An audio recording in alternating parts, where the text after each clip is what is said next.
Card Ladder. Brett says zero accountability if you have a following over a certain threshold.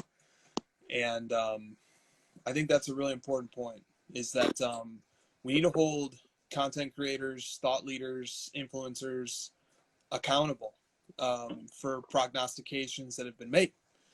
And that's how we all get better at making better prognostications and so forth. And people need to learn to look within, look inward. Remember when we got in, man? It was so much easier. You know, you collect a player, or you collect a sport, you find that forum on blowouts, or you find that group chat on Instagram, or you find your community, you fall in, you start learning the ropes. Very easy, very natural. And it was all just about the hunt and the pursuit and landing the cards and stacking the cards. Yeah. And now it's very much more complicated, because now you go on YouTube and you're just smacked in the face with misinformation left and right, or partially baked information that wasn't really ready to come out of the oven yet, but still it's being served to you. And so now, you know, newcomers are at a real disadvantage, because their minds are malleable when they first show up, just like ours were. And, you know, but they're learning bad habits that are going to be really tough to unlearn, and are going to get stickier and stickier as time goes on. And that's why I say you have to look inward.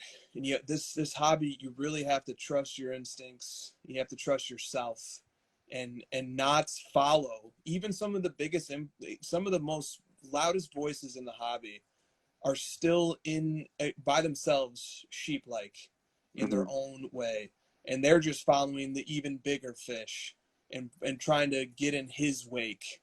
And it just ends up in a lot of pain. And I think the 86 Fleer victimized several people. In fact, I know it did.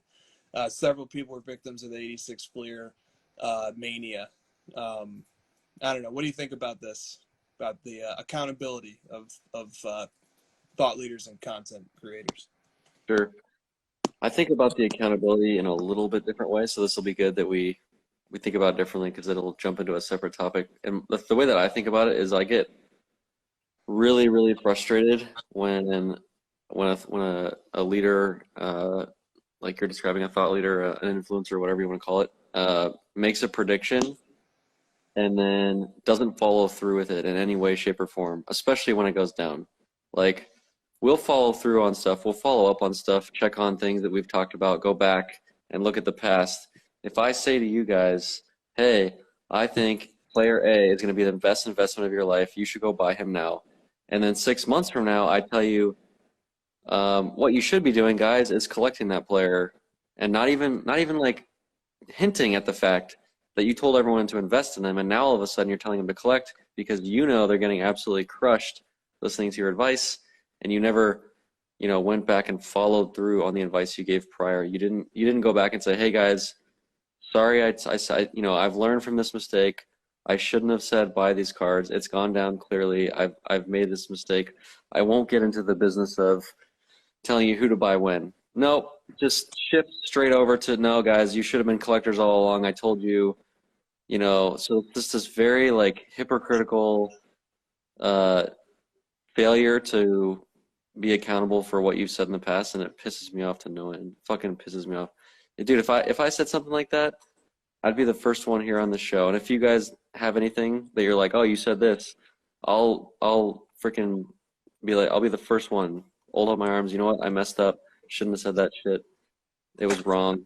Instead, we just get this, maybe people will forget that I said that. Let's just move on. Who cares? Who cares that I told you to buy Trae Young and Miles Turner, That never happened. Just forget about it. Now just move on to the next guy. Or now you should be shifting into collecting. That stuff pisses me off so much. Yeah, I hate that too. It's insulting. From the perspective you laid out, it's insulting from the perspective of the collector too. They're like, oh, now we're good enough to be considered among the ranks of or now we have a privileged seat at the big money table, because now that the investment angle didn't work out, you had this nice little cushion to fall back on, that we're all collectors now. Look at maybe we started as trying to make a bunch of money, but hey, our consolation prize is that, well, we end up being collectors. And it should work the other way around, in my opinion. And the hierarchy to me does work the other way around. The collectors are at the top of the food chain.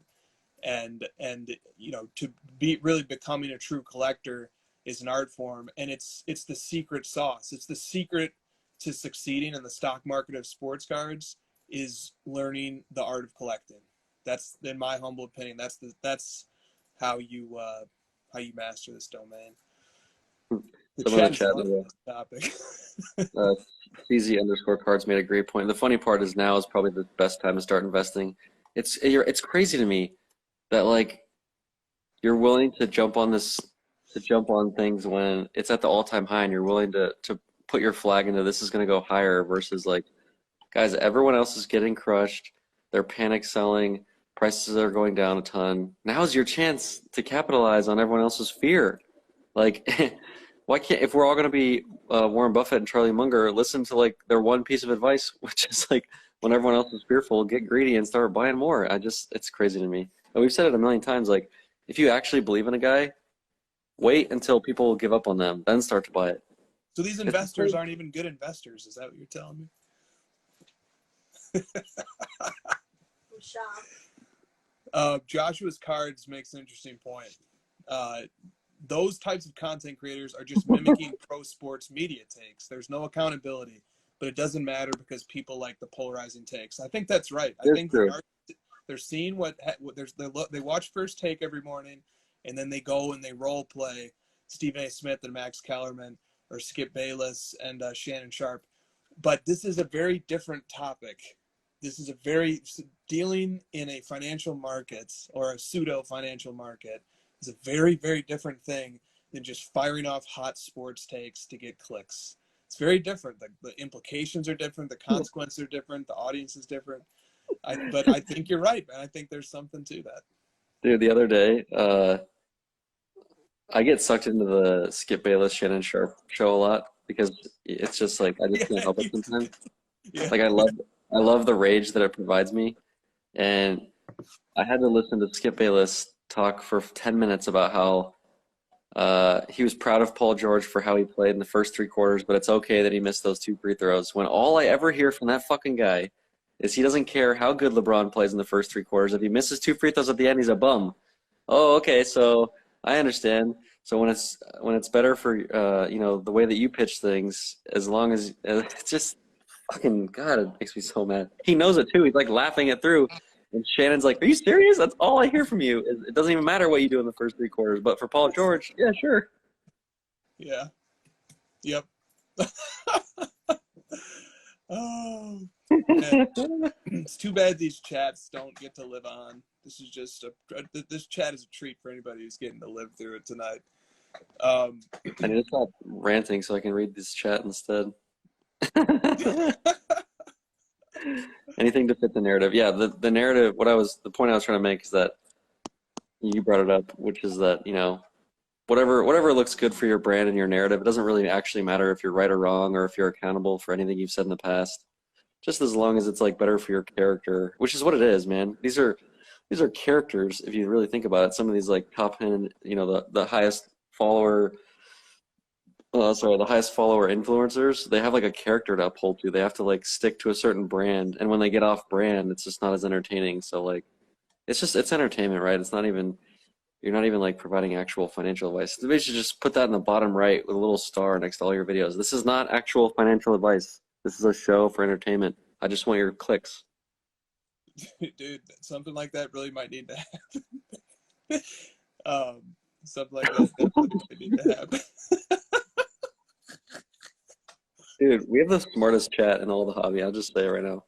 The chat is just too much, man. The chat is the real star of this show. You guys are the real goats. We're just, I told you, yeah. We're just the guys that speak while you guys have your real content and during the chat. We're just providing the cover for the chat to do its thing. The people that watch this back and don't have the context of the chat are going to be like, oh, I need to start going to those lives, man. You do. Yeah, you do. Yes, you do.